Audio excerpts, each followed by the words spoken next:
today I'm going to be soaking Kevin, the king cobra, and a couple monocled cobras that I happen to own as well. Yeah. So stretched out, this animal's probably pushing 13 feet. The head on Kevin is literally like the size of a small dog. Ooh, she's a little bit upset. So what I'm going to do, the other side, right? There we go. Sorry about that.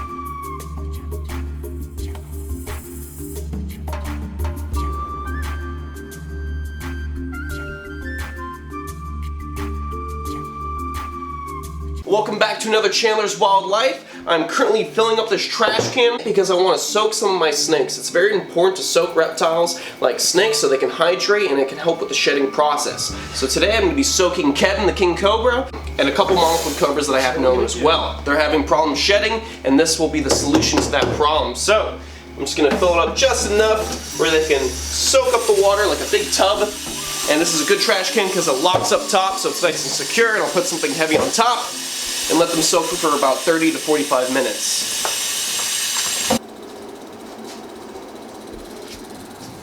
Alright guys, we're going to be pulling out the king cobra. So first things first, I gotta see where he's at, and it seems like he's in the box. So what I want to do is get out the key. Now what's really important is I have to pay attention, make sure he's in that box and not hiding behind it, so I can close the latch to that guy's door and make it safe to pull out that box.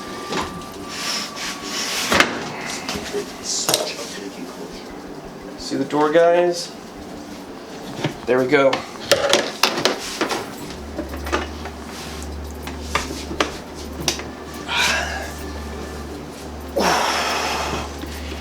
There we go. Perfect. Exactly what I wanted. Now what I have right here is the trash can prepared. It's about almost 9 inches of warm, lukewarm water. Good for the animal to hydrate, and it'll help with the shed. So I'm gonna unlock this box. Everyone in the room has their snake hooks and tools prepared if anything were to happen.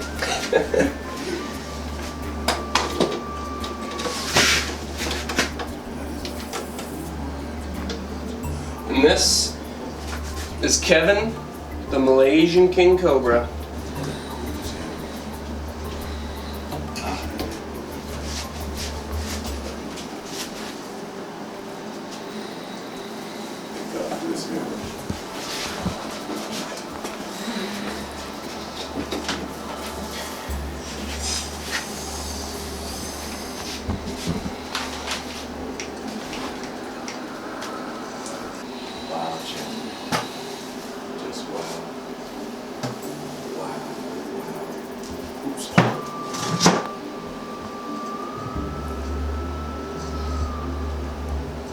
Like he got thicker.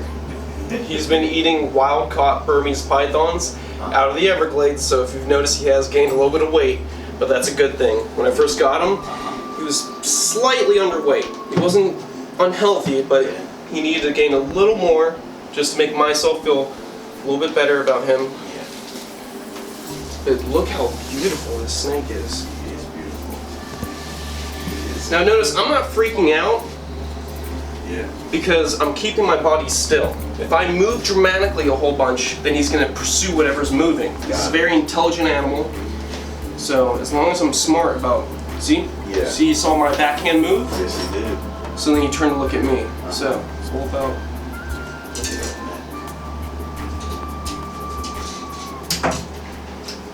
Now guys, the big thing about this, what you need to understand, is that this snake is not a pet. They are never meant to be pets. The plan is to put this animal on display, on exhibit, for a future park that I plan on opening, where I do private tours and I educate the public about these beautiful animals. These are not pets. I see a lot of comments in the section below saying, hey, where do you get one? Oh my goodness. Where do you get one? I want to get my hours to... People do, believe it or not.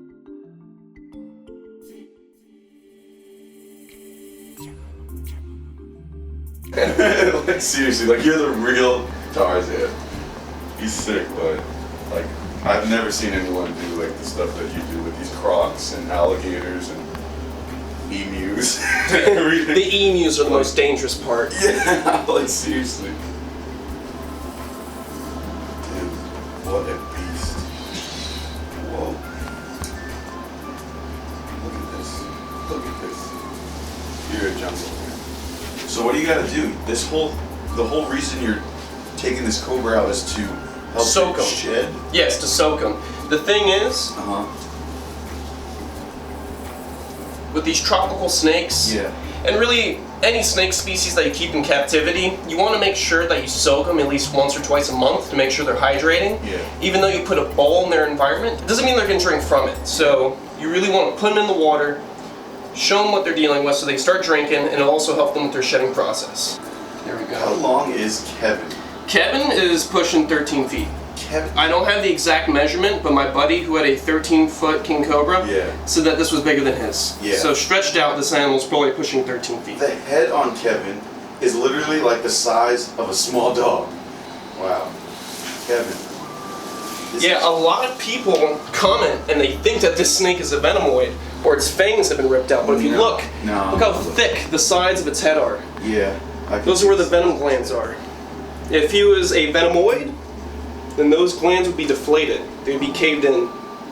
And if his fangs were raked out, which is basically animal abuse, his mouth would gain mouth rot. It would gain an infection and that snake would probably die. I've had the snake for a while now and he's quite healthy. So obviously his fangs aren't raked out and his glands are still intact. And what happened to your arm over there, dude? I got burnt by a boat engine moving it. Sure. Is that what you tell him? Is that what you tell him, Kevin? Is that a boat engine, Kevin? Yeah, it's a boat engine. Dude. Yeah! Yes! Getting new rattlesnakes if you didn't hear. Yeah, here in the background. Hey, you want some new rattlesnakes, buddy? I love this new snake room though, honestly. It's beautiful. It's so much nicer than the last one. The thing is, I'm not happy with it because I want to expand. My goal is a park.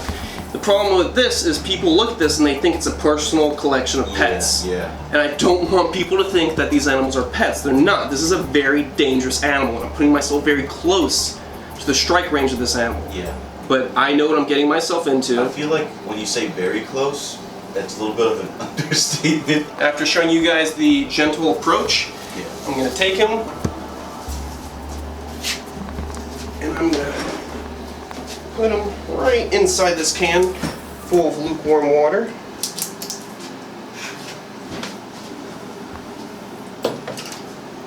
There we go.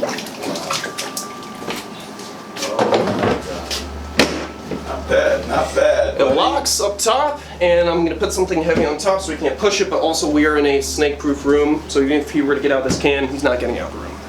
Alright guys, while the king cobra's soaking, I do need to soak one of my monocled cobras, so I just filled that up right there. We're going to go in and pull up Big Bertha. She's been having a little bit of a difficulty shedding a full shed. It's been in little bits and pieces, so I just want to make sure she's nice and hydrated and good to go. So I'll put the bucket right about there.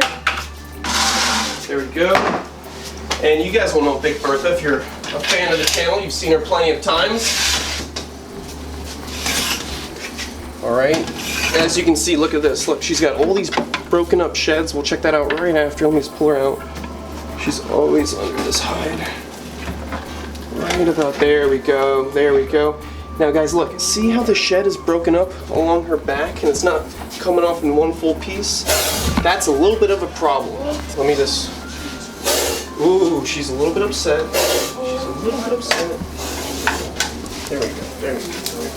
See, look at that. See all the broken up sheds right here? That's not good. That means she's not getting enough humidity in her environment. So, what I'm going to do is put her in this bucket. Now, it does look like a small bucket, but they do like to feel concealed. It makes them feel more comfortable. Because out in the wild, snakes are very secretive animals. They don't want to be out in the open. They feel like they're going to be predated on by a large predator. There you go, see? Now she's going to start soaking up. She's already drinking water. Look at that. Perfect. Exactly what we wanted. She's an older cobra that belonged to a friend of mine, and he decided he didn't want to keep venomous reptiles anymore, so he transferred all of his animals under my permit, and Big Bertha's part of my family now. She's one cool monocled cobra. And it's still insane to me that the toxicity of their venom is more potent than the king cobra. That's insane.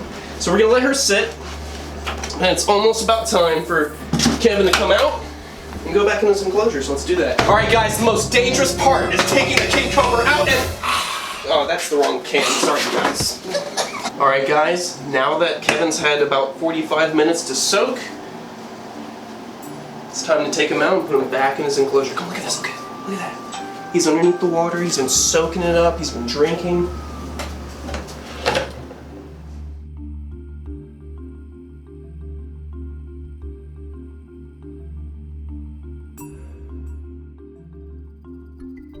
Okay, so I can gently reach in there, pull him out, look at that.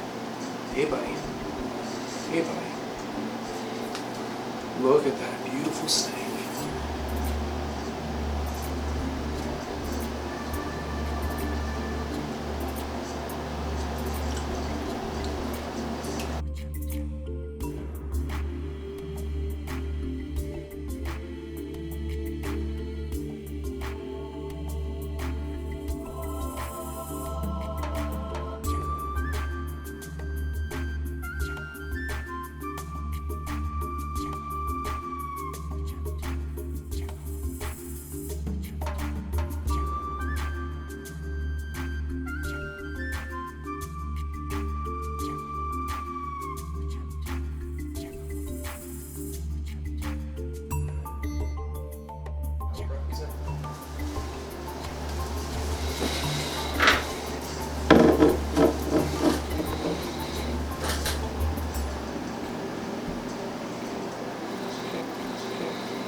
All he wants to do is get away. Holy crap. The real Tarzan himself. Or you can just call me Chandler. Now that Kevin's back in the enclosure, we cannot forget about Big Bertha. So what I'm going to do is take her out. She's in this nice Swiss top. And she's been soaking for quite a while now. Look, she's ready. Look at her. She's ready for anything to come through that lid. Very defensive snake. Hey, sweetie. Alright, guys. She does have a little bit of stuck shed right on that eye, so I'm just going to help her out. And as you can see, that skin's stuck. There we go. Now she can see again. Oh, it's okay. It's okay. It's okay. There we go. That's going to help out a lot. If I don't monitor this animal and make sure that those eye caps come off and they keep continuing to get stuck, then she could end up going blind, and that's the last thing I want for this animal. So let me show you the other side. Right there we go. Sorry about that. This is a very uncomfortable state for the animal. Wells gonna help me out and take the rest of that dry skin off. Hooray, Will. Because I There we would go. not be doing that. Perfect. You're just...